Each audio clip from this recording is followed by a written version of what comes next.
राधे कृष्णा। कार्तिक महात्म्य में 27वां अध्याय।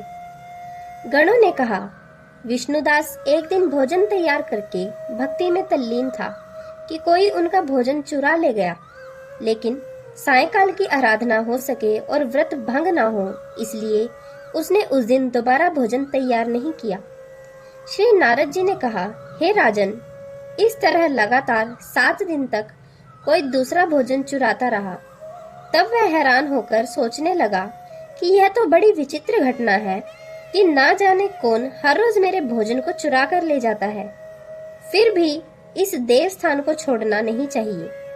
अगर मैं भोजन बनाकर खा लेता हूँ तो देर हो जाएगी और पूजा छूट जाएगी। अतः मुझे भोजन बनाकर तुरंत खाना नहीं चाहिए। बिना भगवान को भोग लगाए वैष्णवों को भोजन नहीं करना चाहिए। अगर 7 दिन बिन भोजन के बीत गए हैं तो आज का एक दिन और सही। आज मैं भली भांति भोजन की रक्षा करूंगा और देखूंगा कि हर रोज इसे कौन चुरा कर ले जाता है। ऐसा सोच विष्णुदास भोजन के पास ही छिपकर बैठ गया। उसने थोड़ी देर के बाद देखा कि वहां पर एक चांडाल आया, जिसका शरीर अत्यंत दुर्बल था। उसके शरीर पर केवल चमड़ी ही चमड़ी दिखाई देती थी। जब वह चांडाल भोजन चुराकर चल दिया तो विष्णुदास ने उसे पुकारा, हे भाई, यह रूखा भोजन ले जाकर क्या करोगे? घी भी लेते जाओ। ऐसा कहकर वह श्रेष्ठ ब्राह्मण आगे को बढ़ा। विष्णुदास को अपनी ओर आते देखकर वह चांडाल तेजी से दौड़ने लगा। वह ब्राह्मण से डर गया, लेकिन निर्बलता के कारण दौड़ भी तो न सकता था। अतः वह भूमि पर गिर पड़ा और मूर्छित हो गया। चांडाल को मूर्छित देखकर विष्णुदास लपक कर उसके पास पहुंचा और अपने वस्त्र से उस पर हवा करने लगा। और इसके बाद उसने जो देखा, उसे देखकर वह आश्चर्यचकित रह गया। उसने देखा कि उसके सम्मुख शंख, चक्र, गदा, पद्म, पीतांबरधारी, चतुर्भुजी रूप, अलसी के फूल के समान छाती में कौस्तुभ माला से सुशोभित साक्षात श्री भगवान विष्णु खड़े हैं। भगवान का दर्शन करके सात्विक भाव से मुक्त वह श्रेष्ठ ब्राह्मण उनकी स्तुति तथा प्रणाम कुछ भी न कर सका।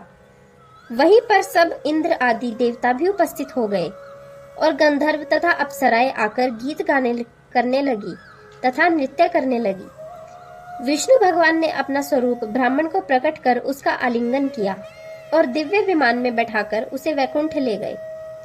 दिव्य विमान में ब्राह्मण को विष्णु के साथ जाते हुए चोल राजा ने भी देखा।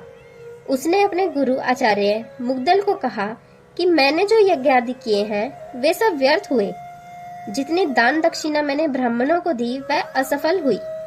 विष्णु भगवान के दर्शन नहीं हुए। विष्णुदास ब्राह्मण ने केवल श्रद्धा से भक्ति की। उसके प्रभाव से विष्णु भगवान ने आकर उसको दर्शन दिए। इसलिए भक्ति ही सर्वोपरि है। मुझे विष्णु भगवान के दर्शन के लिए राजकाज त्याग कर भक्ति करनी चाहिए। राजा के कोई पुत्र न होने के कारण उसने भांजे को राजगद्दी का अधिकारी बना दिया और आप विष्णु भगवान की भक्ति करने लगा।